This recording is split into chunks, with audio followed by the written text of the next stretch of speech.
Coil ধরানোর জন্য match ঠুকে দিয়েছিলাম, খেয়াল করি নাই, উপর দিকে তাকাই তাকাই দেখতেছি কয়েলটা ধরে না। কাঠিটা গলতে গলতে আস্তে করে 2 আঙ্গুলের মধ্যে যখন চলে আসছে ফেলে দিয়েছি। সারাদিন এই 2 নখ জ্বলছে আমার, এই 2 নখে ফোসা উঠে গেছে। ছোট্ট একটু বিন্দু একটা আগুনের কারণে আমার হাত জ্বলা যদি গন্ধ না হয়, এই রব আমার যে আমল নামা, আমার যে গুনাহ, আমার যে অপরাধ, আমার যে অন্তরের, আমার যে চোখের, আমার যে আমলের গুনাহ, তুমি যদি আমাকে মাফ না করো আমার বাঁচার কোনো উপায় নাই। আল্লাহ নবী বলছেন ওয়ারাজুলুন যাকারাল্লাহ, আল্লাহকে স্মরণ করে খালিয়ান, একা একা, কেউ জানে না। আরে এমন সময় তার চোখ দিয়ে দিয়ে পানি পড়ে, ফাফাদাত আইনা, চোখগুলা দিয়ে পানি বেরিয়ে আসছে আল্লাহর ভয়ে। আল্লাহ বলছেন তার বান্দাকে আল্লাহ এই আমলটাকে এত পছন্দ করেন, এত পছন্দ করেন। আল্লাহ ওই ব্যক্তির জন্য যেদিন কোনো ছায়া থাকবে না, আল্লাহ তার ছায়াশীল ব্যক্তিদের তালিকায় তার নাম লিখে নেন। তো যে বিষয়ে আমরা কথা শুনবো, নবী করিম সাল্লাল্লাহু আলাইহি ওয়াসাল্লামের একটি হাদিস, যে হাদিসটি আমরা কম বেশি সকলেই শুনেছি, কিন্তু এই হাদিসটি মাঝে মাঝেই আমাদের কাছে রিমাইন্ডারের মধ্যে আসা উচিত। এই হাদিস এবং কুরআনুল কারীমের সূরা নাজমের 31 নম্বর আয়াত, এই দুটি বিষয়ের উপরে খুবই সংক্ষিপ্ত সময় আমরা কিছু কথা শুনবো। প্রিয় ভাইরা, আমরা জানি যে আল্লাহ রাব্বুল আলামিন এই দুনিয়াকে সৃষ্টি করেছেন, কিন্তু দুনিয়ার সৃষ্টির পরে দুনিয়াটা একসময় শেষ হয়ে যাবে। এরপরে মানুষ আল্লাহ রাব্বুল আলামিনের সামনে বিচারের মুখোমুখি হবে। কিন্তু এখানে একটি চমৎকার বিষয় আমাদের সামনে আছে, যে বিষয়ে আমাদের অনেক সময় আমরা ভুলে যাই অথবা এইভাবে চিন্তা করি না। সেটি হচ্ছে মানুষের যখন মৃত্যু আসবে, মৃত্যুটা আসার সাথে সাথে রূহের সাথে তার শরীরের সম্পর্কটা আলাদা হয়ে যাবে, আলাদা হবে। আর মানুষ এরপরে বিচারের মুখোমুখি হবে। যে এই বিচারের মুখোমুখি হওয়ার জন্য আল্লাহ রাব্বুল আলামিন একই সাথে প্রশ্নপত্র এবং তার গাইড, প্রশ্নপত্র এবং তার গাইড আল্লাহ রাব্বুল আলামিন কুরআনুল কারীমকে দিয়েছেন। আর এই প্রশ্ন বোঝানোর জন্য পয়গম্বর এবং ওয়ারাসাতুল আম্বিয়াগণকে প্রেরণ করেছেন। কিন্তু মানুষ যখন মারা যায়, তার উত্তরপত্র কোনটা? উত্তরপত্র হচ্ছে তার আমলনামা। যেই না মারা গেল, লেখকদ্বয় ফেরেশতা কিরামান কাতিবিন, সম্মানিত ফেরেশতা রিটায়ার্ড করলেন, তাদের আর কোনো কাজ নাই, আল্লাহ রাব্বুল আলামিন তাদেরকে প্রত্যাহার করে নিলেন। কিন্তু আল্লাহর নবী বলছেন মানুষ চলে যায়, কিন্তু তার যে রূহ, ওইটার সাথে আল্লাহ রাব্বুল আলামিন তার উত্তরপত্র তথা আমলনামা তারপরেও আল্লাহ লটকায় রাখেন। ওই আমলনামায় এরপরে ফেরেশতা লেখে না, কিন্তু বান্দা যদি কল্যাণকর আল্লাহর নবীর বলে দেওয়া কাজগুলি করে, যে যখন মানুষ মারা যায়, ইদা মাতাল ইনসান, মানুষ যখন মারা যায়, নবী বলছে ইনকাতা, মানে বিচ্ছিন্ন হয়ে যায় তার আমলনামা। তবে আল্লাহ নবী বলছেন 3টা বিষয় তার জারি থাকে সাদাকায়ে জারিয়া হিসাবে। আল্লাহর ফেরেশতা রিটায়ার্ড করেন, কিন্তু আল্লাহ তার উত্তরপত্র আমলনামা তার সাথে রেখে দেন। কিয়ামত হওয়ার আগ পর্যন্ত মানুষ কাজ করলে স্বয়ং আল্লাহ রাব্বুল আলামিন সরাসরি তার আমলনামা এগুলো যুক্ত করে দেন। ফেরেশতা লেখে না, কিন্তু আমলনামা বন্ধ হয় না, তার আমলনামা এগুলো পৌঁছায়।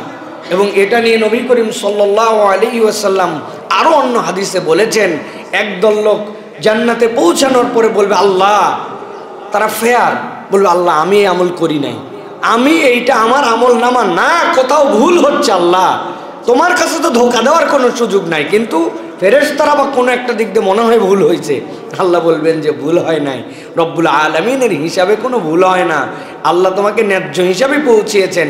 কিন্তু তুমি চলে যাওয়ার পরে তোমার রেখে যাওয়া ধারাবাহিকতায় এলেম দ্বারা, সাদাকা দ্বারা, অথবা এমন কোনো নেক কাজ করেছো যেটা তোমার আমলনামায় যুক্ত হতেই ছিল, ওটা কিয়ামত হয়ে যখন আল্লাহর সামনে হাসরে উঠছো তার আগ পর্যন্ত তোমার আমলনামায় যুক্ত হয়েছে। সুবহানাল্লাহ। তাহলে ওই দিবসে আমাদেরকে যেতে হবে, ওই দিবসে আল্লাহ রাব্বুল আলামিনের সামনে আমাদেরকে হাজির হতে হবে। আর আল্লাহ বলছেন ওই দিবসটা বড় ভয়ঙ্কর দিবস। তোমার মৃত্যু ভয়ঙ্কর, তোমার মৃত্যু কষ্টের, কিন্তু মৃত্যুটা ইমানদারের জন্য ইন্টারেস্টিং। মৃত্যুর কষ্ট নাই, এরকম কোনো সৃষ্টি নাই। মানুষের মৃত্যুর কষ্ট আছে, কিন্তু ইমানদারের মৃত্যুর কষ্টটা ইমানদার অনুভব করতে পারে না। কিভাবে? এটা মানুষ কিভাবে ভুলে যায়? এটা ভোলার ব্যাখ্যা আছে। এটা আপনি নিজেও অনেক সময় ভুলে যান, আপনি নিজে অনুভব করতে পারেন না। অনেক সময় আপনার আনন্দ, আপনার প্রাপ্তি আপনার কষ্টকে ভুলায় দেয়। একটা লোক কোমরে ব্যথা পাইছে, হাঁটুতে ব্যথা পাইছে, হাঁটতে পারে না, উঠতে পারে না। হঠাৎ করে পেছন থেকে দেখছে কি একটা সাপ এসে তাকে দংশন করবে। হাঁটু দিয়ে হাঁটতে পারে না, ওই লোক খোঁড়ায় খোঁড়ায় হাঁটে, কিন্তু সাপ কামড়ালে ও মারা যাবে। ও জানে এই হাঁটু ব্যথার থেকে আমার ওইটা বিপদ বেশি। তখন ওই লোক নিজেও জানে না যে দৌড় দিছে, হয় না ভাই? আমাদের দারুসালাম মহল্লায় একটা 2 নম্বর ফকির আছে। ও 20 বছর আগে অ্যাক্সিডেন্ট করছে, কিন্তু এখনো ওইটাকে পুঁজি করে কান্দের নিচে স্ক্র্যাচে ভর করে ও হচ্ছে ভিক্ষা করে। যাই হোক, এটা তার ব্যাপার, তার আমল নামা। কিন্তু আমাদের মহল্লায় একজন ড্রাইভার আছে, নুরু নাম, উনি বলল যে আমি পরীক্ষা করে দেখছি যে এটা বদমাইশ না ভালো। আমি বললাম কেমনে? আমি গাড়ি চালানো অবস্থায় একদিন ইচ্ছা করে জোরে পিক আপ দেওয়ার সামনে গেছি, দেখি হ্যান্ডেল ম্যান্ডেল ফালায় দৌড়তে পারবে। এখন তার মানে কি?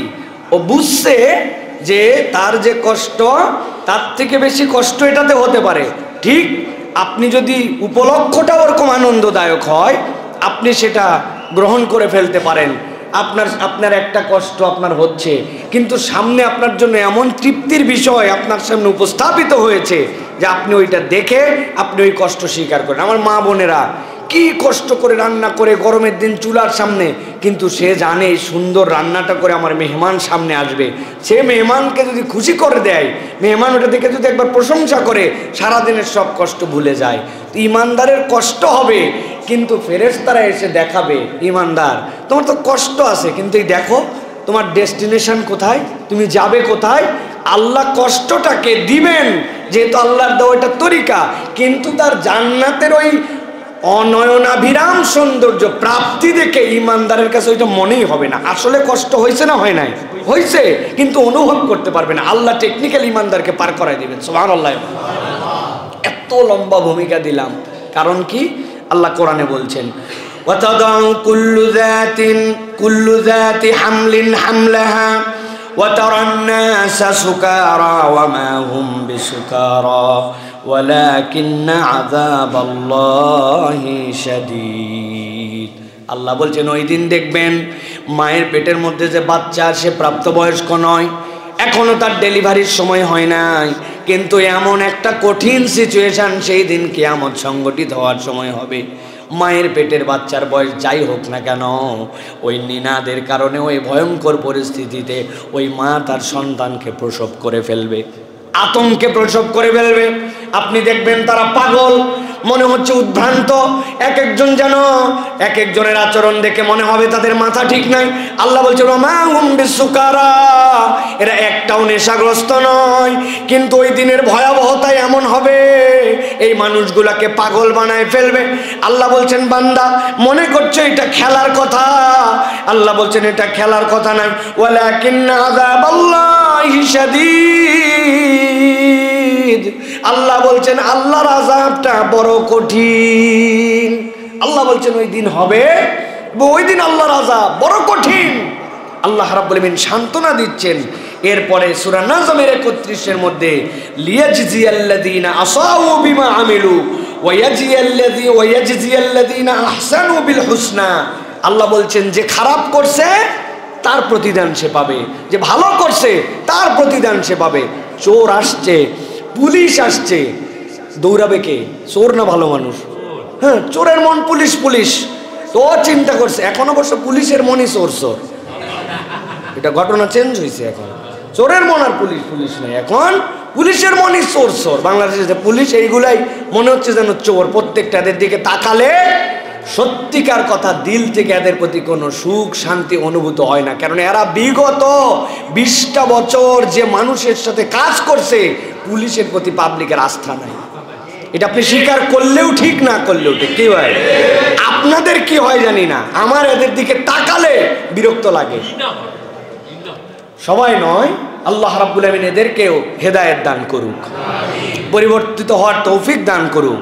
তবে লক্ষণ ভালো না, সারা দেশে আমি ঘুরতেছি, এদের লক্ষণ ভালো না। এরা কিভাবে পরিবর্তিত হবে কেবল আল্লাহ রাব্বুল আলামিন জানেন। আমাদের হাতে মনে হয় এদেরকে পরিবর্তন করার মতো কিছু নাই। যাই হোক প্রিয় ভাইয়েরা, অপ্রাসঙ্গিক কথা, মূল কথা হচ্ছে প্রিয় ভাইয়েরা যে আল্লাহ বলছেন লিয়াজজিয়াল্লাযীনা আসাউ বিমা আমিলু, যে খারাপ করছে সে তার প্রতিদান পাবে, যে ভালো করছে সে তার প্রতিদান পাবে। বিপদ যত ডেঞ্জারাসই হোক, সিচুয়েশন পার হয়ে গেলে আল্লাহ বলছেন যে ভালো করছো, ভালোর প্রতিদান ভালো পেয়ে যাবা, আর খারাপটা খারাপ, হিসাব বরাবর করা হবে। তাহলে হাসরের দিন এবং প্রাপ্তির দিন এটা আমাদের জন্য আছে, কিন্তু ওই প্রাপ্তির দিনের যেই সময়টুকু হিসাব এবং বিচার হবে, আল্লাহ বলছেন এক শ্রেণীকে আমি ভিআইপি প্রোটোকল মর্যাদা দিয়া তাদেরকে এটা অনুভবই করতে দিব না। রব্বুল আমিন বলছেন তাদেরকে আমি আল্লাহ রব্বুল আমিন আনন্দের মাধ্যমে সময় পার করে দেব। সুবহানাল্লাহ। আর আল্লাহর ভিআইপি প্রোটোকলের মধ্যে তারা থাকবে। এই মানুষের কাছে মনে হবে না যে এটা দীর্ঘ সময় আমাদের জন্য কষ্টকর পার হচ্ছে।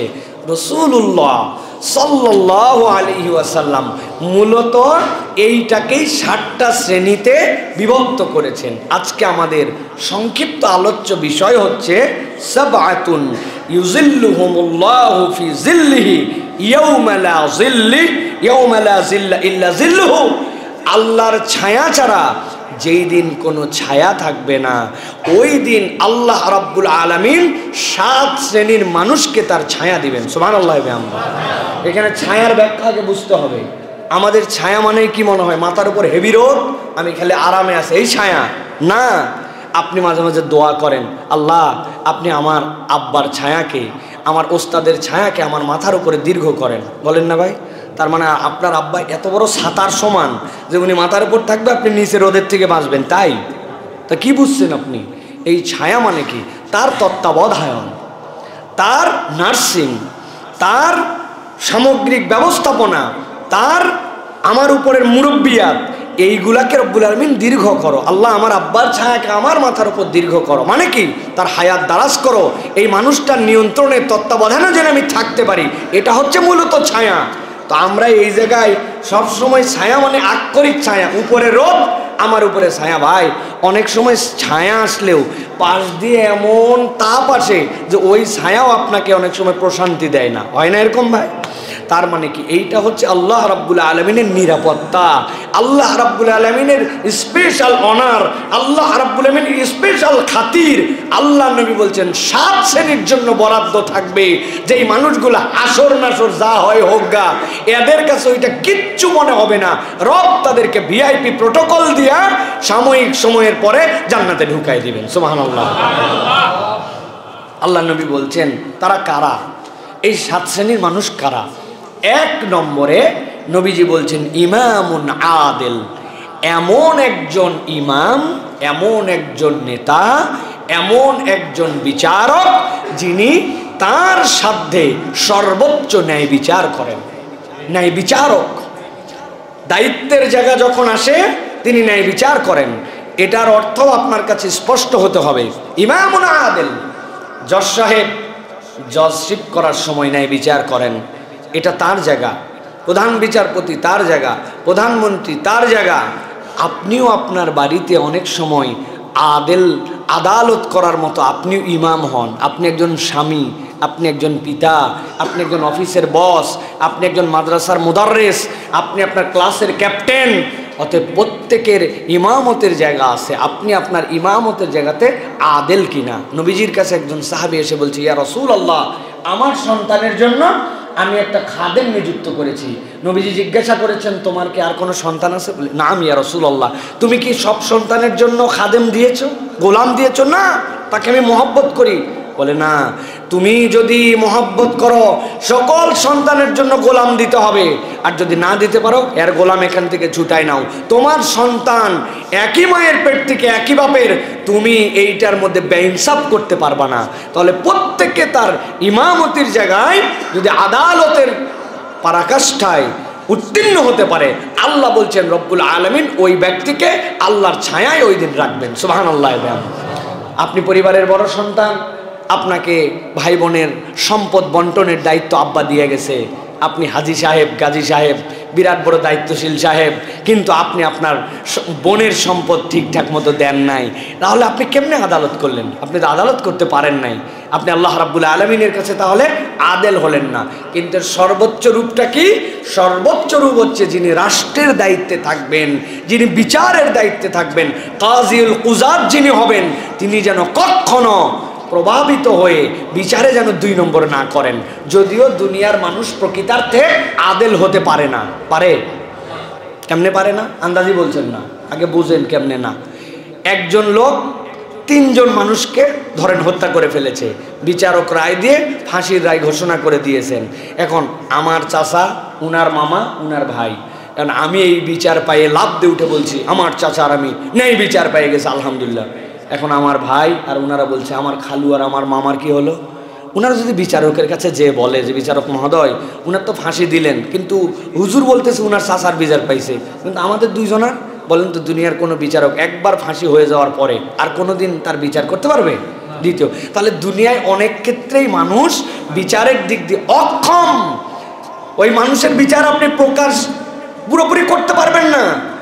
তাহলে আপনার সাধ্যের মধ্যে যতটুকু বিচার অতটুকু করতে হবে, বাকিটুকু রব্বুল আলামিন দেখবেন। আল্লাহ আপনাকে চাপায় দেন নাই।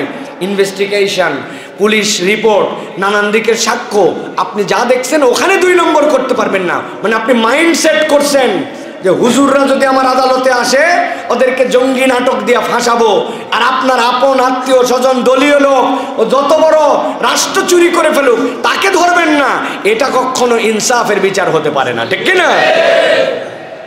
সাক্ষীকে ইচ্ছা মতো পিটায়া দেশ থেকে বের করে দিবেন, দিয়ে ভুয়া সাক্ষীতে আলেমকে ফাঁসায় দিবেন।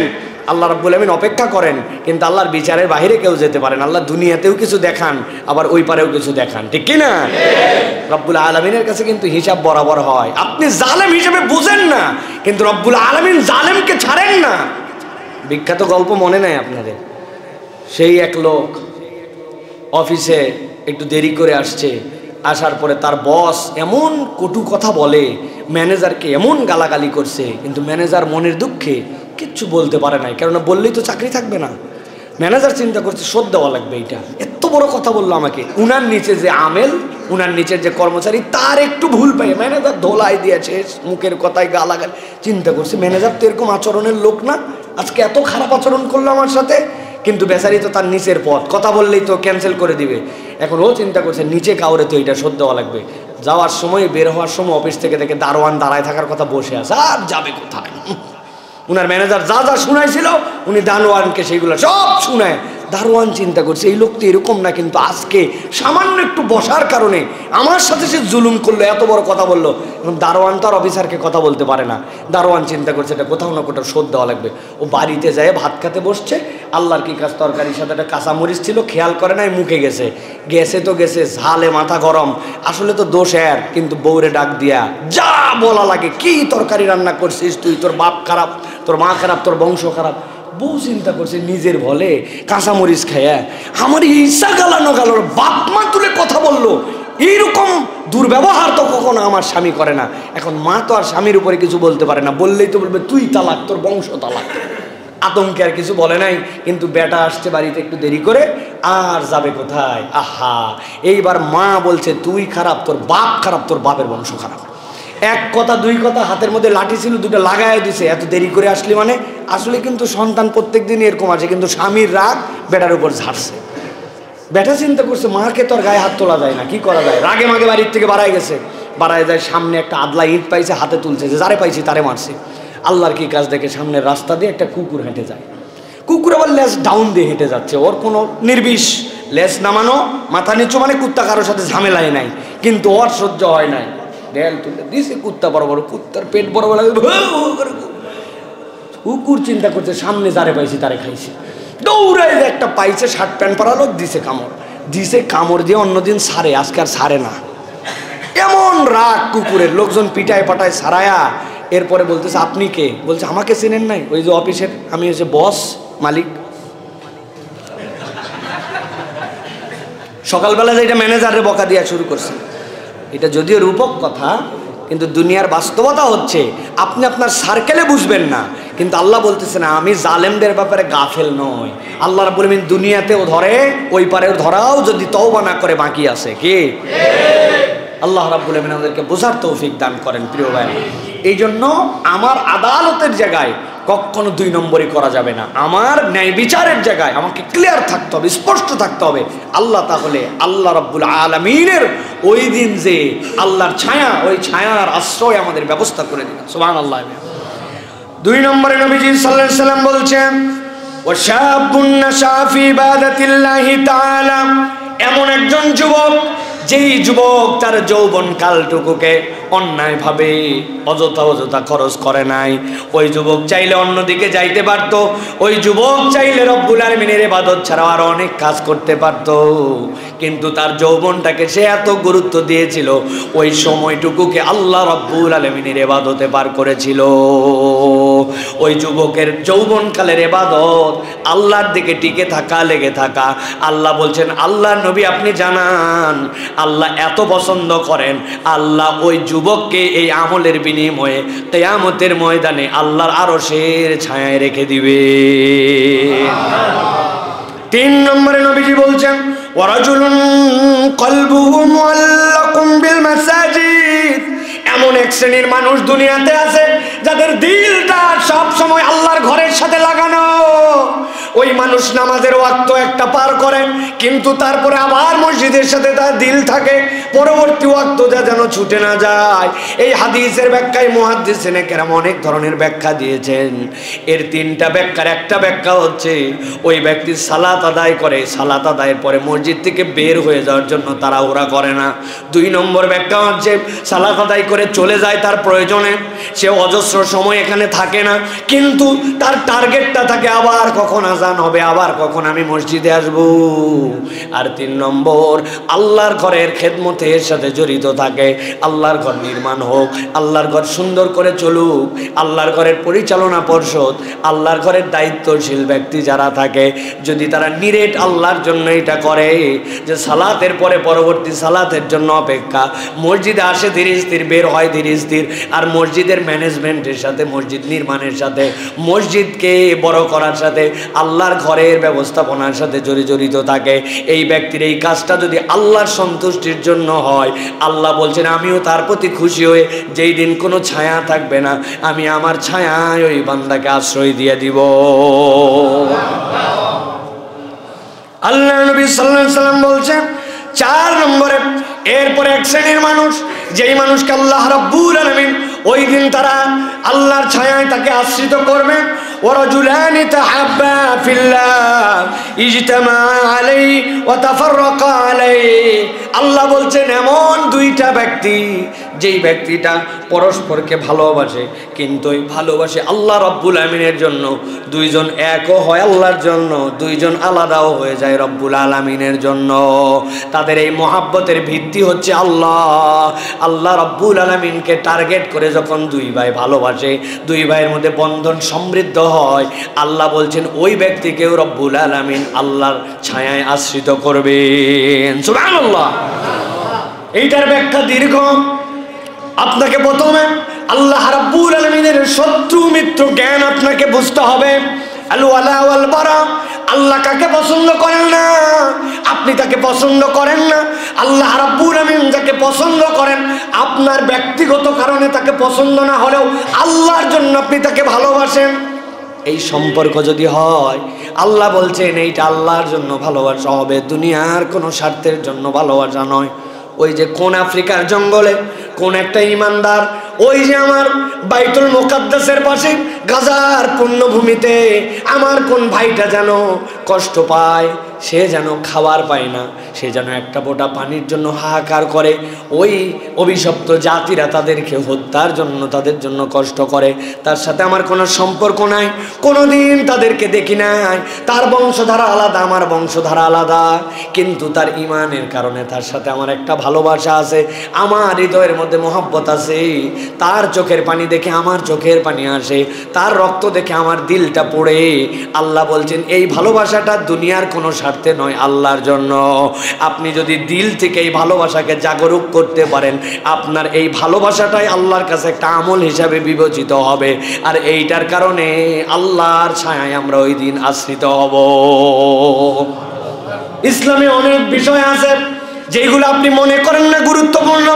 5টা বন্ধু একসাথে হয়েছে, দাওয়াত দিয়েছে, আপনি চিন্তা করছেন এখানে গেলে শুধু আড্ডা হবে, এখানে গেলে শুধু গল্প হবে, কিন্তু না, আপনার 5টা ইমানদার ভাই, তার সাথে আপনি দেখা করতে গিয়েছেন, একসাথে বসেছেন, ইমানদারের সাথে ইমানদারের বন্ধনটা দৃঢ় হয়েছে।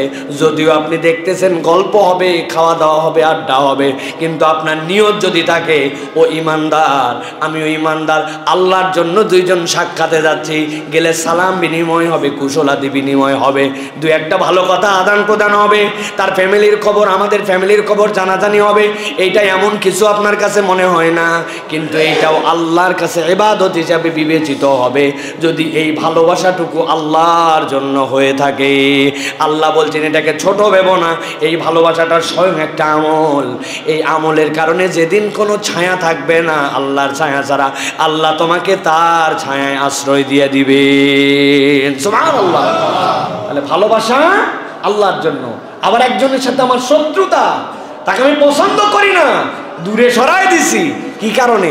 ব্যক্তিগত না, আল্লাহর পক্ষের লোক না, তার সাথে আমার সম্পর্ক নাই। দুনিয়ার যে যা মনে করে করুক, তুমি আল্লাহর দলে চলো না, আল্লাহর কথা মতো তোমার অবস্থান নাই, আমি তোমাকে পছন্দ করি না। কি জন্য? ব্যক্তিগত রেষারেষি না, আল্লাহর জন্য।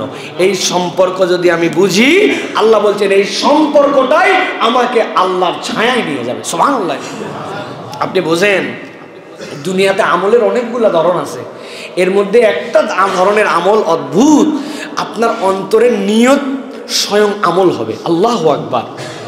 এটা কত বড় নিয়ামত, আপনি কি ফিল করতেছেন যে আপনার এই নিয়তটার কত বড় দাম? নিয়ত করলে কোনো অ্যাক্টিভিটিস ছাড়াই আপনার জন্য আল্লাহ রাব্বুল আমিন সওয়াব দেন। আপনি নিয়ত করছেন, আল্লাহ যদি চায় আগামী যে ঈদ আসতেছে, এই ঈদের পরে যে সিনেমাটা আসবে, এই সিনেমাটা ফাটাফাটি শুনছি একটা সিনেমা, এই সিনেমা একদম পুরো পরিবার সহ আমরা স্টার সিনেপ্লেক্সে দেখব। কতদিন বাকি আছে ভাই? আরো 90 দিন ঈদের, তাই না? আপনি আজকে নিয়ত করছেন। বিশ্বাস করেন উম্মতে মুহাম্মাদের সৌন্দর্য হচ্ছে আপনি নিয়ত করছেন, আপনার আমল নামায় 1 চুলো গুনাহ লেখা হবে না। আপনি ঈদের দিন সকালে ক্যান্সেল করছেন এই প্ল্যান, যে না, তাও ক্যান্সেল এমনি করেন নাই, হেভি বৃষ্টি ওই দিন, টিকিট পাননি, এই জন্য দেখতে যাননি, কিন্তু আপনার আমল নামায় কোনো গুনাহ নাই। কিন্তু আপনি আজকে নিয়ত করছেন, আল্লাহ মাসালে এই রমজানের পরের রমজানে আল্লাহ তৌফিক দিলে আমি উমরা করার জন্য যাব, যাওয়ার পরে খানায় কাবায় অনেক তেলাওয়াত করব, সুযোগ পাইলে তাওয়াফ করব, ওখানে কেউ চাইলে ফিরাবো না, 1000 রিয়ালের কমসে কম মানুষকে ওই দিন খেজুর বিতরণ করে খাওয়াবো। আপনি এই রমজানে মরে বিদায়, কিন্তু আপনি যে নিয়তটুকু করেছেন, এই নিয়তটা স্বয়ং একটা ইবাদত হিসাবে ওই নিয়তের বদৌলতে আপনার আমল নামায় সওয়াব লেখা হয়ে গেছে। এটা উম্মতে মুহাম্মাদের সৌন্দর্য প্রিয় ভাইরা। অতএব দুনিয়ায় কাকে ভালোবাসবো আর কাকে ভালোবাসবো না, এটা আপনার দিল আপনাকে বুঝাবে।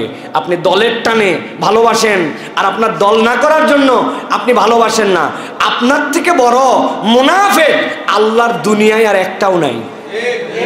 আপনি না বুঝে ঠিক বলছেন, আমি বুঝাই ঠিক বলাই আপনাকে দিয়া। আপনি এমন একটা দল করেন যেই দলের আপনার লিডারের নাম এক্স, আর একজন এমন একটা দল করে ওই দলের লিডারের নাম হচ্ছে ওয়াই। আপনি এমন দল, আপনার এক্স আপনার লিডার, ওই লিডারের বিপক্ষে কেউ কিছু যদি বলে, ওই লিডারের আদর্শ নিয়ে কেউ কিছু বলে, আপনার ভিতরে বাধে, আপনাকে যদি কষ্ট দেয়, আপনি ওই দলের পক্ষে আছেন, বোঝা যায় যে হ্যাঁ আপনি ওই দলে, কিন্তু আপনার লিডারের বিপক্ষে যাই বলুক আপনার গায়ে বাঁধে না। আপনি আবার ওয়াই নামে যে লিডার আছেন ওর ব্যাপারেও খুব পজিটিভ কথা বলেন। এখন আপনার দলের লোকেরা জানে যে আপনার দলের লিডারের নাম এক্স, আর এই লোক বলে দল করি আমি এইটা, কিন্তু উনি ওয়াইয়ের প্রশংসায় অস্থির। দলে রাখবে আপনাকে? রাখবে আপনাকে? নাম বললাম না ইচ্ছা করে, যেন এটা ইউনিভার্সাল আলোচনা হয়ে থাকে। নাম বললে তো এটা যুক্ত হয়ে যাবে কিছুর সাথে। তা আপনি এইটুকু বোঝেন যে এই পার্টি করে ওই পার্টির লিডারের প্রশংসা করা যায় না, করলেই দল আপনাকে টিকায় রাখে না। আর আপনি বলেন মুসলমান, আপনি বলেন আল্লাহর দলে, আর যারা আল্লাহর আইন পছন্দ করে না, আল্লাহর দিন পছন্দ করে না, আলেম ওলামা পছন্দ করে না, যারা আল্লাহু আকবারের স্লোগান তাদের পার্টির সাথে যুক্ত করতে পারে না, আপনি মুসলমান পরিচয় দিয়ে ওই দল পার্টি আপনি কেমনে করেন? ঠিক না? আপনার ইমান ঠিক হয় না। এখন বাড়িতে যা মিলাই নিয়েন। সাইফুল্লাহ ভাই বড় কথা বলে দিয়েছে, মিলাই নিয়েন। আপনি আলেমদেরকে কষ্ট দেয়, হুজুরদেরকে টিটকারি করে, আলেম ওলামাকে জঙ্গি টেক লাগায়, দাড়ি টুপি দেখলে টিটকারি ক্রিটিসাইজ করে, আল্লাহর কোরআনের কথা বললে সহ্য হয় না, ইসলামী আইনের কথা বললে তাদের কাছে অমুক দল পার্টির কথা মনে হয়। আর আপনি বলেন আমি মুসলমান, আবার আমি সেই দল পার্টি করি। আপনি এখনো আল ওয়ালা আল বারা, শত্রু মিত্র আল্লাহর দৃষ্টিভঙ্গিতে চিনতে পারেন নাই। ঠিক কিনা? দাড়ি টুপি চিনছেন হয়তো, আপনি জুব্বা পরা ইসলাম মনে করছেন, আপনি এখনো বোঝেন নাই। এই জন্য আপনাকে এইটাতে পরিষ্কার থাকতে হবে। এটা অন্তরের আমল। কিসের আমল? আল্লাহ আমাদেরকে বোঝার তৌফিক দেয়। 5 নম্বরে আল্লাহ নবী সাল্লাল্লাহু আলাইহি ওয়াসাল্লাম বলছেন, ওয়ারাজুলুন দাআতু ইমরাতুন যাতু মানসিবিন ওয়া জামালিন ফাকালা ইন্নী আখাফুল্লাহ। এমন একজন ব্যক্তি অথবা এমন একজন লোক, আল্লাহ রাসূল সাল্লাল্লাহু আলাইহি ওয়াসাল্লাম বলছেন, ওই মহিলা, যেই মহিলাকে তার বংশ তার সৌন্দর্য দিয়ে তার আকৃষ্ট হয়ে কোনো পুরুষ তাকে আহ্বান করেছে, অন্যায় অবিচারের জন্য আহ্বান করেছে, কিন্তু সে তখন সাথে সাথে বলে ইন্নী আখাফুল্লাহ, আজকে এখানে কেউ নাই, কেউ হয়তো দেখবে না, কেউ ধরা ছোঁয়ার আমার সামনে নাই, কিন্তু আমি আল্লাহ রাব্বুল আলামিনকে ভয় করি। এইটার দ্বারা মূলত রূপ করতে নবীজি এই কথা বুঝাইছেন। মূল কথা হচ্ছে আপনার সামনে সিসি ক্যামেরা নাই, আপনাকে মনিটর করার মতো কেউ নাই, আপনার সামনে সত্য মিথ্যা জাস্টিফাই করে দিবে এরকম ধরার মতো কেউ নাই, কিন্তু আপনি সবচেয়ে বড় ভয় আপনার অন্তর থেকে আল্লাহকে করেন যে রব্বুল আলামিন আমার সব বিষয়ে খবর রাখেন। বান্দা যখন আল্লাহকে ভয় করে তার সামগ্রিক কাজ পরিচালনা করে, আল্লাহ বলছেন এই আল্লাহ ভয়কারী মুত্তাকির জন্য আমি রব্বুল আলামিন ওই দিন ছায়ার ব্যবস্থা করে দিব। কেউ আপনাকে দেখে না, আপনার জন্য কোনো হিসাব নাই, এই জায়গায় কেউ আপনাকে বিচার করতে পারবে না। নবীজি সাল্লাল্লাহু আলাইহি ওয়াসাল্লাম থেকে এরকম হাদিস এসেছে, সাহাবায়ে কেরাম থেকে, আল্লাহ রাব্বুল আলামিন এই ব্যক্তির দুনিয়াবি বিপদ ওই সকল আমল দ্বারা আল্লাহর দিকে তাকায়, যেটা করে সেটা উদ্ধার করে দেন। আটকায় গেছে, বলছে আমি আল্লাহর কাছে বলতে শুরু করলাম, আমার একজন চাচাতো বোন ছিলেন, একদিন আমার খেজুরের দোকান ছিল, খেজুরের জন্য আমার কাছে কিনতে আসছে, বাসায় কেউ নাই, ফুসলায় ফাসলায় ভিতরে ঢুকাই নিয়েছে, নেওয়ার পরে এর মুহূর্তে তাকে আমি চাইলে জোর করে অথবা তার অনিচ্ছাতেও তার সাথে আমি অন্যায়টা করতে পারতাম। আমি উদ্যত হয়ে গেছিলাম, ওই মহিলা তখন প্রস্তুত হয়ে গেছে যে তার তো ঠেকানোর কোনো উপায় নাই, কিন্তু সেই জায়গা থেকে সে বলছে আল্লাহকে ভয় করো। যেই না বলছে আল্লাহকে ভয় করো, আমার হৃদয়ের মধ্যে তোলপাড় হয়ে গেছে। কেউ দেখতেছে না আমার শক্তি সামর্থ্য বলিষ্ঠতায় এখন, কিন্তু আল্লাহ তো আমাকে দেখতেছেন। এই ভয়ে আমি আল্লাহ, দুনিয়ার কোনো শক্তি ছিল না আমাকে ঠেকায়, আমি তোমার ভয়ে তাকে ছেড়ে দিছি। আল্লাহ রাব্বুল আলামিনের জন্য এরকম একান্ত নিবেদিত আমলের কারণে আল্লাহ বান্দার বিপদ থেকে উদ্ধার করে দেন। আল্লাহ রাব্বুল আলামিন এই জন্য বলছেন, কোন জাতিকে যদি সৌন্দর্যমণ্ডিত, কোন জাতিকে যদি দুর্নীতিমুক্ত, কোন জাতিকে যদি প্রকৃতার্থে বিজয়ী আর সোনালী সমাজ যদি গঠন করতে হয়, বাহ্যিক রাস্তাঘাটে এইগুলা লাগবে আপনার, কিন্তু আপনার অন্তরে যদি আল্লাহ ভীরু একটা জাতির বৃহৎ জনগোষ্ঠী তৈরি করা না যায়, তাহলে আমাদের কোনো উন্নয়ন টেকসই হবে না। কেননা যেই সমাজের মানুষ ভালো নয়, ওই সমাজের বাহ্যিক আচরণ দিয়ে সমাজ পরিবর্তন হয় না। ঠিক কি না? ইসলামে দুটার সমন্বয় আছে।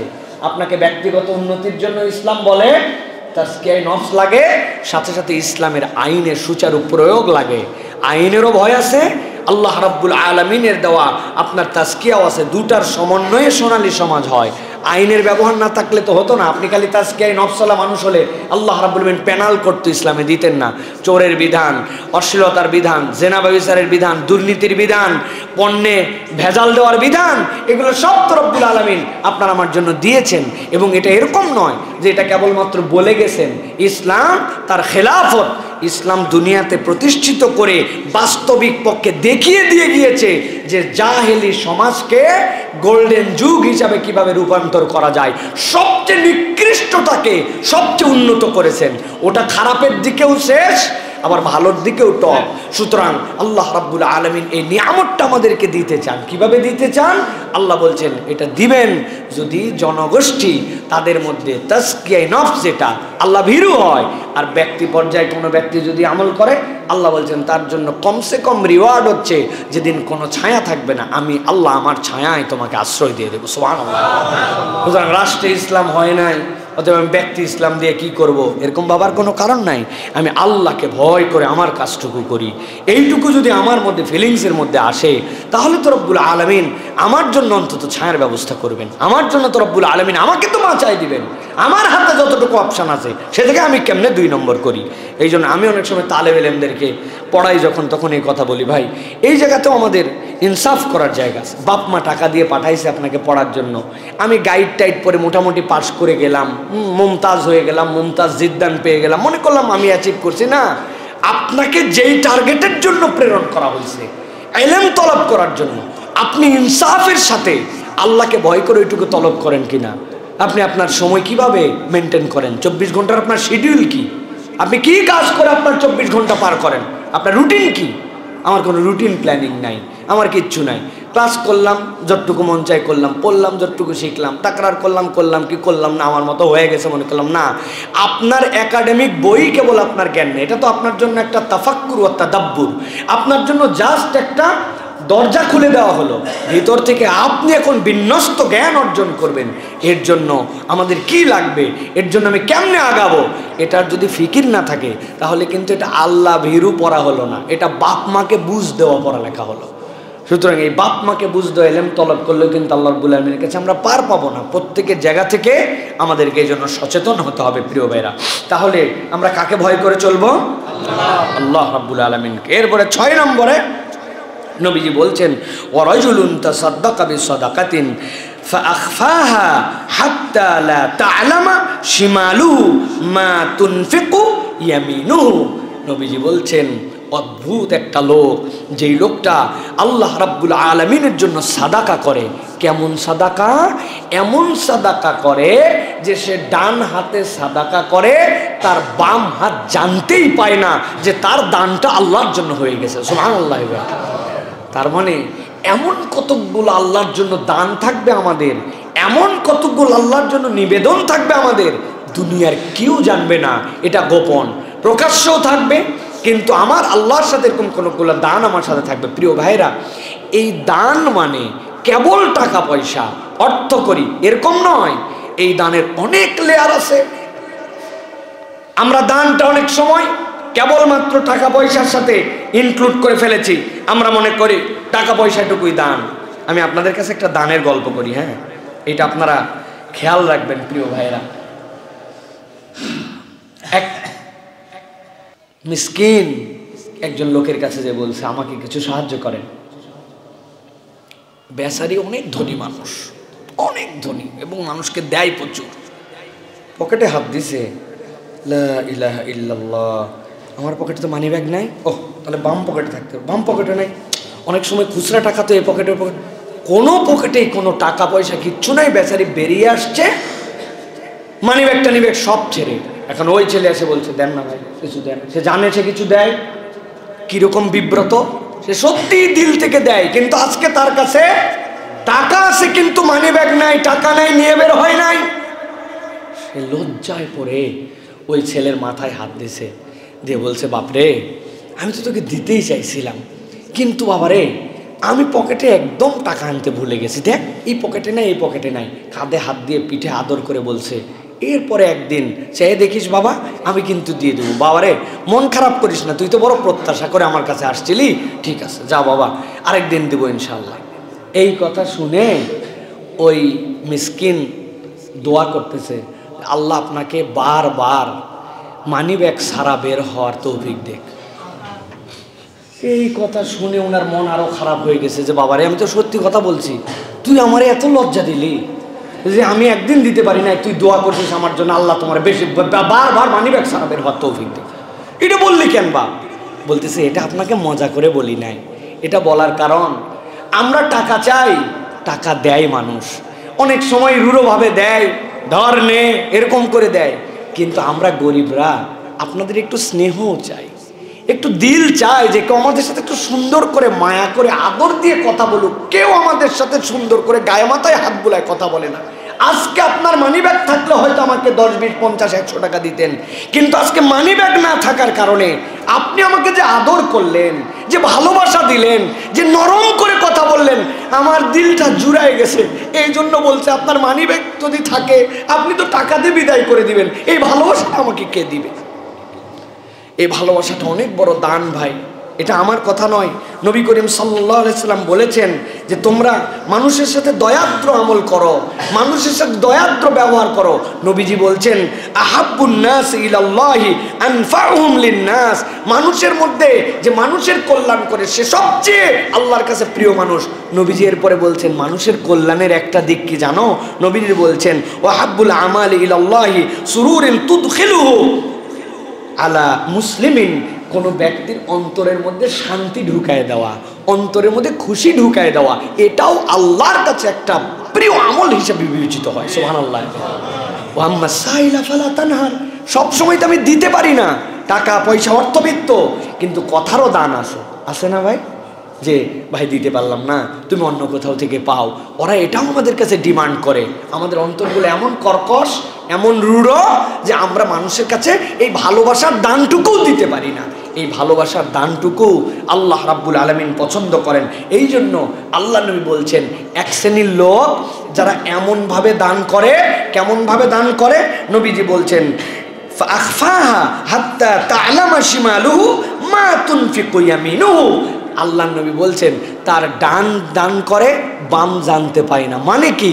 আল্লাহর জন্য এমন গোপনভাবে কিছু করে যেটা দুনিয়ায় প্রকাশের উদ্দেশ্যই তার থাকে না। এই গোপন দানের কারণে আল্লাহ তার জন্য লিখে রাখেন যে আমার বান্দাকে আইসে দেখ, আমি তোর জন্য আল্লাহ ছায়া ওই দিন তোর জন্য রিজার্ভ করা থাকবে। সুবহানাল্লাহ। তাহলে আমাদের এই দানগুলা দরকার, এই সাদাকাগুলা দরকার।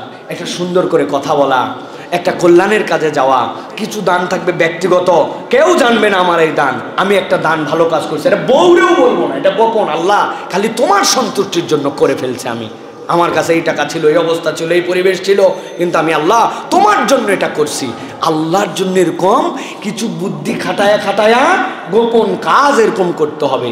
কত বুজুর্গদের কথা আলোচনা আমরা শুনছি যে রাত্রেবেলা শাইখুল হাদিস সকালবেলা উঠে দেখে বাথরুম মাদ্রাসার পুরা পরিষ্কার। উনি এটা তো বাহিরে করতে পারবেন না, কিন্তু দু একজন হয়তো জেনে ফেলছে, উনি জানানোর জন্য করেন নাই যে আল্লাহর ঘরের জন্য খাদেম তো আছে, আমি একদিন আল্লাহর ঘর ধুয়ে দিছি। আল্লাহর, এটা একটা জাস্ট এক্সাম্পলের জন্য বলছি, গোপন অনেক কিছু অনেকভাবে করা যায়। আল্লাহ রাব্বুল আমিন পছন্দ করেন যে বান্দা তার জন্য এমন কিছু করুক যেটা দুনিয়ার কেউ জানবে না, আর ওই কারণে আল্লাহ স্পেশাল 7 দলের মধ্যে অন্তর্ভুক্ত করে তাকে তার আরশের ছায়া দিয়ে দিবেন। সুবহানাল্লাহ। 7 নম্বরে আল্লাহ রাব্বুল আলামিন নবীকে বলছেন আপনি বলেন ওয়ারাজুলুন যাকারাল্লাহ খালিয়ান ফাফাদাত আইনা, আল্লাহ নবী সাল্লাল্লাহু আলাইহি সাল্লামকে আল্লাহ বলছেন আরেক শ্রেণীকে আমি আল্লাহ রাব্বুল আমিন আমার আরশের নিচে ছায়া দিয়ে দিব। ওই শ্রেণী কারা? এমন ব্যক্তি যেই ব্যক্তি একা একা ছিল, কেউ তার সাথে ছিল না, রাত গভীর হয়ে গেছে, স্ত্রী ঘুমায় গেছে, সন্তান ঘুমায় গেছে, আস্তে করে উঠে চুপ করে ওযুটা করছে, কেউ যেন উঠতে না পারে, যায় নামাজটা নিয়া পাশের রুমে চলে গেছে, ড্রয়িং রুমে চলে গেছে, আস্তে করে জিরো বাল্বটা জ্বালায় দিয়েছে, আল্লাহর জন্য নামাজে দাঁড়ায় গেছে। দাঁড়ানোর পরে আল্লাহর জন্য রুকু, লম্বা রুকু, আল্লাহর জন্য সিজদা করছে আর হাউমাউ করে আল্লাহর জন্য কাঁদছে, রব্বুল আলামিন আমার অন্তরের উপর জুলুম করে ফেলেছি, ইন্নী যালামতু নাফসি যুলমান কাসীরা। আল্লাহ তুমি যদি ক্ষমা না করো আমার কোনো ক্ষমা নাই। এই রব আমি বিশ্বাস করি ওই দিন যাওয়ার পরে তুমি যদি ধরো তোমার পাকড়াও করা বড় কঠিন, আমি তোমার আযাব সহ্য করতে পারবো না। কেমনে সহ্য করবো আল্লাহ? কয়েল ধরানোর জন্য ম্যাচ ঠুকে দিয়েছিলাম, খেয়াল করি নাই, উপর দিকে তাকাই তাকাই দেখতেছি কয়েলটা ধরে না। কাঠিটা গলতে গলতে আস্তে করে 2 আঙ্গুলের মধ্যে যখন চলে আসছে ফেলে দিছি। সারাদিন এই 2 নখ জ্বলছে আমার, এই 2 নখে ফোঁসা উঠে গেছে। ছোট্ট একটু বিন্দু একটা আগুনের কারণে আমার হাত জ্বলা যদি গন্ধ না হয়, এই রব আমার যে আমলনামা, আমার যে গুনাহ, আমার যে অপরাধ, আমার যে অন্তরের, আমার যে চোখের, আমার যে আমলের গুনাহ, তুমি যদি আমাকে মাফ না করো আমার বাঁচার কোনো উপায় নাই। আল্লাহ নবী বলছেন ওয়ারাজুলুন যাকারাল্লাহ, আল্লাহকে স্মরণ করে খালিয়ান, একা একা, কেউ জানে না। আর এমন সময় তার চোখ দিয়ে দিয়ে পানি পড়ে, ফাফাদাত আইনা, চোখগুলা দিয়ে পানি বেরিয়ে আসছে আল্লাহর ভয়ে। আল্লাহ বলছেন তার বান্দাকে আল্লাহ এই আমলটাকে এত পছন্দ করেন, এত পছন্দ করেন। আল্লাহ ওই ব্যক্তির জন্য যেদিন কোনো ছায়া থাকবে না, আল্লাহ তার ছায়াশীল ব্যক্তিদের তালিকায় তার নাম লিখে নেন। আল্লাহ তার বান্দারে আমলকে পছন্দ করেন। বুঝেন তো ভাই, আল্লাহ এই জায়গায় বলেনও নাই যে সে আল্লাহর জন্য কাঁদছে, তাকে ক্ষমা করা হয়েছে, মাফ করা হয়েছে। আল্লাহ বলছেন আগে তুই তালিকার মধ্যে আয়, পরে দেখা যাবে। আগে তুই জায়গা মতো আয়, বাউন্ডারির ভিতরে ঢুক আগে। আল্লাহ রাব্বুল আমিন নিশ্চয় ওখানে মাফ করে দেওয়ার জন্যই ঢুকাবেন, ওই জায়গাতে অন্য লোক ঢোকে না। ট্রেনে আপনার ফার্স্ট ক্লাস, আপনি প্যাসেঞ্জার, এখন ওই ফার্স্ট ক্লাসের বিশ্রামাগার আছে, ওখানে আপনি ঢুকছেন মানে আপনার টিকিট আপনার ফার্স্ট ক্লাসে। ওখানে যেমন তেমন লোককে ওখানে এন্ট্রি নাই। ওখানে ওখানে আপনাকে স্কাই লাউঞ্জে বসায় দিয়েছে। স্কাই লাউঞ্জে বসার জন্য কার্ড লাগে, ওইটার ভিতরে ঢোকার জন্য আলাদা পারমিশন লাগে। তার মানে বোঝা গেছে এর ভিতরে কেউ খাচ্ছে মানে, এর ভিতরে কেউ অবস্থান করছে মানে তার ওই পারমিশন পত্রটা আছে। আল্লাহ রাব্বুল আলামিন বলতেছেন তোমার এত অপরাধের পরেও আমি বান্দা তোমাকে আমার আরশ আজিমের ছায়া দিতে চাই, যেদিন কোনো ছায়া থাকবে না ওই ছায়া দিতে চাই। কি করা লাগবে? যে তুমি একা একা একটু আল্লাহর কাছে চোখের পানি ফেলছো। এখন আমাদের যদি গুনাহ খাতা না থাকে সেটা ভিন্ন কথা, আর যদি গুনাহ খাতা থাকে, আমাদের অপরাধ যদি থাকে, তাহলে আল্লাহ রাব্বুল আলামিনের কাছে এই আমলটা দরকার। এটা করে দেখেন ভাই, দিলের মধ্যে কি শান্তি পাবেন। আপনি একটা জান্নাতি সুবাস আপনার হৃদয়ের মধ্যে আপনি ফিল করবেন। আল্লাহর জন্য আমি একটু কেঁদে দিছি, আল্লাহর জন্য সিজদায় পড়ে। চোখের পানি তো একদিনে আসবে না, এটা অভ্যাসের ব্যাপার। আমাদের অন্তরগুলো তো মরে গেছে, শক্ত হয়ে গেছে। আমাদের পাপকে মনে করে করে আল্লাহর এই নবীর বর্ণিত হাদিসের দিকেও তাকাতে হবে। আল্লাহ আমার চোখে একটা পানি দেন আপনার ভয়ে, যেন আমি আমার হৃদয়কে প্রকম্পিত করতে পারি, আমি আপনার গাফেল বান্দার অন্তর্ভুক্ত হতে পারি না। এটা কোন সময়? এটার ম্যাক্সিমাম সময় হচ্ছে তাহাজ্জুদ। তাহাজ্জুদ না থাকলে বান্দার জীবনে আসলে খুব বেশি সামনের দিকে আগানো যায় না। রেগুলার আগানো যায়, কিন্তু এই প্র্যাকটিস বান্দাকে আল্লাহর ভিন্ন লেভেলে নিয়ে চলে যায়। এই জন্য প্রিয় ভাইয়েরা, প্রিয় তরুণরা, প্রিয় আমার মুরব্বীরা, যারা আমার কথা দূর দূরান্ত থেকে, দেশ বিদেশ থেকে শুনছেন, সপ্তাহে অন্তত 2টা দিন হলেও তাহাজ্জুদের জন্য উঠেন। সোমবার দিন রোজা রাখার নিয়ত করেন, আর বৃহস্পতিবার দিন রোজা রাখার নিয়ত করেন। আপনার তাহাজ্জুদের ওয়াক্ত হচ্ছে ফজরের ওয়াক্ত হওয়ার আগ পর্যন্ত। তার মানে আপনি যদি সাহারি করতে ওঠেন, আলটিমেটলি আপনি ফজরের ওয়াক্তের আগে ওঠেন, তাহলে ওই সময় টপ করে একটু দাঁড়ায় যান আল্লাহর কাছে। দাঁড়ায় যাওয়ার পরে বড় সূরা নাই আপনার জানা, তাই কি আপনি আলাম তারা থেকে সূরা নাস পর্যন্ত এক রাকাতে 10টা সূরা পড়েন, পরের রাকাতে আবার আলাম তারা থেকে সূরা নাস পর্যন্ত 10টা পড়েন। আপনি এক রাকাতে 3 বার কুল হুয়াল্লাহু ইখলাস পড়েন সূরা ফাতিহার পরে, আরেক রাকাতে পড়েন রুকুতে 100 বার সুবহানা রাব্বিয়াল আযীম বলেন, এরপরে সিজদায় সুবহানা রাব্বিয়াল আলা বলেন 100 বার, কোনো সমস্যা নাই। এরপর আল্লাহর কাছে বারবার মাথা রেখে বলেন, রব তুমি আমাকে ক্ষমা করো, কেউ দেখতেছেন আল্লাহ, আমি তোমার জন্য আমার পাপের বোঝা মাথায় নিয়ে আমি এখন আমার 7টা অঙ্গ দিয়া নাকে খত দিয়া চলে গেছি। যে কাফের মুশরিকরা নতুন ধর্ম বলে টিটকারি করতো আমাদের ধর্মকে, ওই টিটকারির অন্যতম কারণ ছিল একটা সিজদা। কেননা ওরা এই সিজদা দেখে নাই, বলে কি ধর্ম, পাছা উপরে থাকে মাথা নিচে থাকে, এ আবার কি, ওদের জানা ছিল না। কিন্তু আল্লাহ আপনাকে শিখিয়েছেন যে আপনার মাথা নিচে, আপনার নিতম্বটাও তার উপরে, অথচ মাথা সবচেয়ে নিচে করে দেন রব্বুল আলামিন। এই প্রক্রিয়াই তারা জানতো না, এই জন্য তারা উপহাস করতো ইসলামকে নিয়ে, কি ধর্ম আসলো, কি আজব ব্যাপার স্যাপার এইটা, এরকম করে তো সিজদা দেওয়ার তারা শিখে নাই। আল্লাহ বলছেন বান্দা তখন মুকিব্বান আলা ওয়াজহি, তার মুখ লাগায় আল্লাহর কাছে চায়। আল্লাহ বলছেন এটা চাইয়ে দেখ, আমি রব্বুল আলামিন বলছি ওয়ারাজুলুন যাকারাল্লাহ খালিয়ান ফাফাদাত আইনা, তার চোখ দিয়ে একটু পানি পড়তে দেরি, আমি রব্বুল আলামিনের ভয়ে আমি আল্লাহ তার জন্য আমার ছায়া রেডি করে রাখবো। সুবহানাল্লাহ। অতএব আমাদেরকে এই চেষ্টা করতে হবে, আল্লাহ রাব্বুল আলামিন যেন আমাদেরকে তৌফিক দান করেন, বলেন আল্লাহুম্মা আমিন।